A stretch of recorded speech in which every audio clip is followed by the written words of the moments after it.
عجیب عجیب پاجامہ لوگ آ گئے۔ ایک صاحب کہہ رہے ہیں، بولے اعلیٰ حضرت بھی آج کی اصطلاح کے مولائی تھے۔ شرم کرو بے وقوفو، پہلی بات تمہاری جو فیلڈ نہیں ہے اس میں تم منہ مارتے کیوں؟ ابھی اگر کوئی میرے پاس آئے کہ بھیا گھر بنانا ہے 5 منزلہ، تھوڑا اسٹیٹمنٹ نکال کر دے دو، کتنا سریا لگے گا، کتنا سیمنٹ لگے گا، کتنا بجری لگے گا، کتنا یہ لگے گا، تو یہ میرا کام ہے، میں اس کو اس کے اسپیشل کے پاس بھیجوں گا، خود ماتھا کھوڑی نہیں کروں گا۔ جب ہر چیز کے اسپیشل ہیں تو دین خدا کے لیے علماء سے سیکھو۔ غیر عالم جو بے محتاط نہ ہو اس کی تقریر سننا حرام ہے۔ اعلیٰ حضرت ہرگز مولائی نہیں تھے۔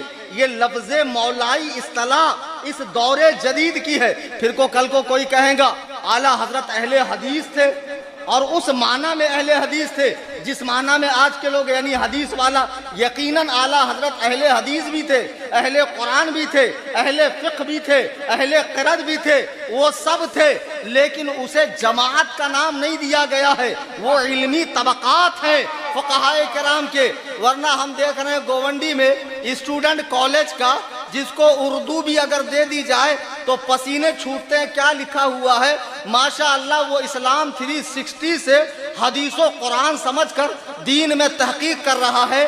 یہ نو مولود فرقہ جو اپنے آپ کو اہل حدیث کہتا ہے، لوگوں کو کہتے ہیں آپ 4 فقہ میں کیوں بڑھ گئے؟ آپ نے 4 جماعتیں کیوں بنائی؟ حنفی، شافعی، مالکی، حنبلی۔ آؤ ایک اللہ کی رسی کو پکڑو۔ مزے کی بات بتاؤں، 3 دسمبر 1889 کو 136 سال پہلے انگریزی دور اقتدار میں ان کو ملکہ وکٹوریہ نے بھیک میں اہل حدیث نام بطور تحفہ، بطور بھیک دیا ہے۔ یعنی 136 سال پہلے بنے اور مسلمانوں سے کہہ رہے ہیں کہ یہ 4 مسلکوں کو چھوڑ کر ایک رسی پکڑو، اہل حدیث بنو۔ اہل حدیث کوئی فرقہ نہیں ہے، لیکن میں دیکھ رہا ہوں اس جماعت میں جتنے لوگ ہیں اتنے فرقے ہیں، ایک دوسرے سے تحقیق میچ نہیں ہوتی۔ باپ کی تحقیق الگ، بیٹے کی تحقیق الگ۔ باپ بول رہا وطر 3 ہے، بیٹا بول رہا 1 ہے، پوتا بول رہا وطر ہے نہیں۔ جب خود سے حدیث قرآن پڑھو گے، ابے گھامڑوں حدیث پڑھنے کے لیے میں نے 18 سال مدرسے میں لگائے۔ کتنے؟ 18 ایئرز۔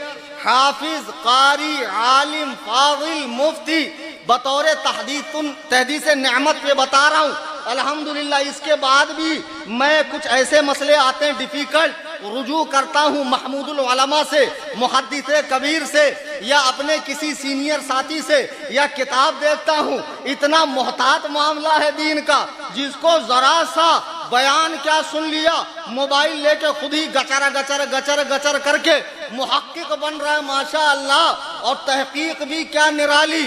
مسجد میں آ گئے، یہاں صف میں 25 کھڑے ہوتے ہیں، یہ 10 گھامڑ آ جائیں، اتنی ٹانگیں پھیلائیں گے کہ بیچ میں سے قربانی کا دمبا نکل جائے۔ یہ کیا پھانسی دے کے مار دو؟ اگر حوالدار بلائے بیٹا ادھر آ، تو ایسے ہی پٹیلی میں تو آستین بستین چڑھا کے ایسے جانا، پھر دیکھ تیرے گوشت والے حصے کی حالت کیا ہوتی۔ ہاں ذرا سوچو، معمولی حوالدار یہ حلیہ برداشت نہیں کرتا، تو احکم الحاکمین کی بارگاہ میں آیا ہے، جہاں لوگ تھر تھر کانپتے ہیں کھڑے ہونے کے لیے۔ اماں عائشہ فرماتی ہیں کہ آپ کے پائے اقدس میں ورم آ جاتا، سوج جاتے۔ میں عرض کرتی یا رسول اللہ اپنی حالت پر رحم کریں۔ حضور ارشاد فرماتے کیا میں اپنے رب کا فرما بردار بندہ نہ بنوں؟ غور کریں، سردار انبیاء تو نماز سے غافل نہیں ہے، نماز پنجگانہ کے علاوہ پوری رات نوافل پڑھ کے رب کو راضی کر رہے ہیں۔ آج کے پیروں کو کس نے لولی پاپ دے دیا کہ جو خود تو اپنے آپ کو جنتی سمجھے ہوئے ہیں، مریدوں میں بھی پھوکٹ کی ٹکٹ بانٹ رہے ہیں جنت کی، اور مرید بھی مست ہے کہ قیامت کے میدان میں پیر صاحب کہیں سے آئیں گے، لٹھ والی سرکار، بال والی سرکار، جھاڑو والی سرکار، اڑیا پیر، گڑیا پیر، لٹیا پیر، چٹیا پیر، کڑے وڑے پہنے، بڑی بڑی تسبیح کی مالا ڈالے ہوئے، آؤ میرے مریدو جنت تمہارا انتظار کر رہی ہے۔ ابے تو ڈھونڈتا ہی رہے گا، فرشتے وہاں اسپیشل تندوری بنائیں گے گھسیڑ کے سلیا، میرے پیر کہاں ہے؟ پھر تو ڈھونڈتا ہی رہنا۔ پیر پرستی کرتے کرتے مل گیا مجھ کو اللہ اللہ۔ جاہلو جہالت بند کرو، دین نام ہے قرآن و سنت کے اتباع کا، بزرگان دین کی سیرت پہ چلنے کا۔ بہرحال کل میری تقریر تھی، تقریر رکوا دی ان لوگوں نے۔ میں کیا بیان کر رہا تھا کہ اعلیٰ حضرت کو لوگ یہ سمجھتے ہیں بہت بڑے شاعر، عوام میں تو تعارف یہی ہے، اب بہت بڑے فقیہ تھے، فتویٰ دیتے تھے، کچھ مسئلے مسائل بتاتے تھے، اور جو علماء سے قریب ہیں وہ جانتے ہیں اعلیٰ حضرت کیا ہے۔ امام احمد رضا خان نے اپنے دور میں جتنے فرقے اٹھے، اور خدا کی قسم اعلیٰ حضرت کے دور میں تو ہر کنکر کے نیچے ایک فتنہ اٹھ رہا تھا، نیچریت کا اٹھ رہا تھا، الہاد کا اٹھ رہا تھا، اور دیوبندیت کا اٹھ رہا تھا، اہل حدیث کا اٹھ رہا تھا، پنجاب میں ایک صاحب نے نبوت کا دعویٰ کیا۔ یہ سارے فتنے اعلیٰ حضرت کے دور کے ہیں۔ تنے تنہا بریلی میں بیٹھ کر امام احمد رضا خان نے 13 سال کی عمر میں قلم سنبھالا، اور 68 سال دنیا میں رہے، 68 سال 4 ماہ 15 دن، 55 سال تک اعلیٰ حضرت نے کتابیں لکھی، اور ہر فرقے کے مقابلے میں امت کو ایک ہتھیار دیا ہے۔ علماء کو چاہیے اپنے حجروں میں نقش سلیمانی اور شبستان رضا کی جگہ پر اعلیٰ حضرت کی فتاوی رضویہ اور اعلیٰ حضرت کی کتب اور احادیث کی کتب اور تفاسیر وغیرہ رکھا کریں تاکہ علم میں اضافہ ہو۔ آج کل بہت زیادہ لوگوں کا ذہن آزاد ہو رہا ہے، لوگ دین کے معاملے میں ایک دوسرے کو، کوئی کسی کو کچھ سمجھ ہی نہیں رہا، سبھی اعلیٰ حضرت ہے۔ اب کوئی اگر ادنا حضرت بنے تب تو سمجھایا جا سکتا ہے، بتا اب تو ماشاء اللہ شاعر لوگوں کی بھی کیا کہنے، سبحان اللہ سبحان اللہ، علماء کرام کا فیصلہ فرما رہے ہیں، سبحان اللہ سبحان اللہ۔ بہت اس سے بھی زیادہ بگاڑ آنے والا ہے بیٹا۔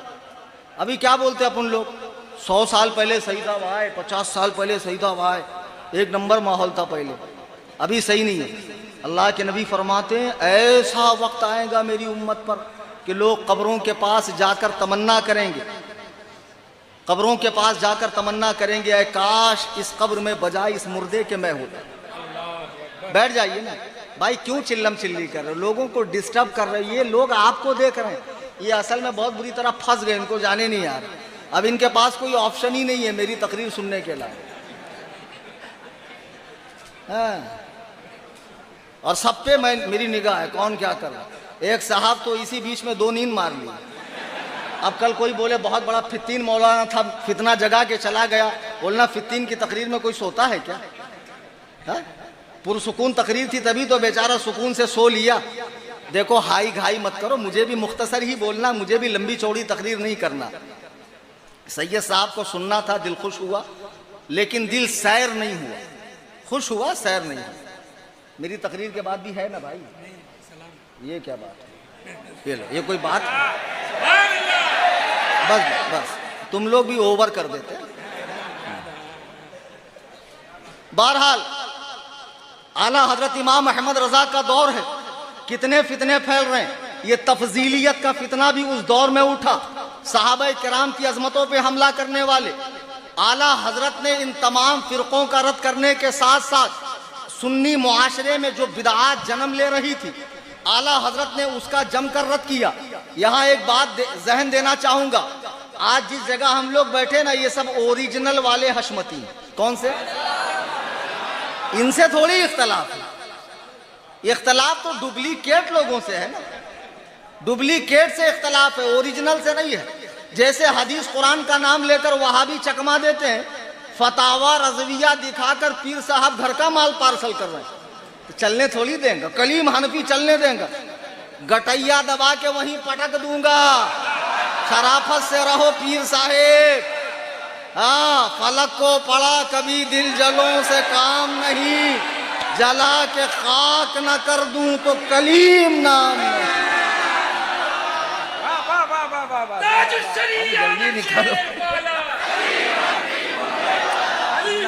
تاج الشریعہ، یہ ہم لوگوں کا چلتے رہتا ہے، من تورا حاجی بگو تو مرا حاجی بگو، تو مجھے حاجی بول میں تجھے حاجی بولتا، کیونکہ اپنے دونے کو کوئی حاجی بولتا نہیں ہے۔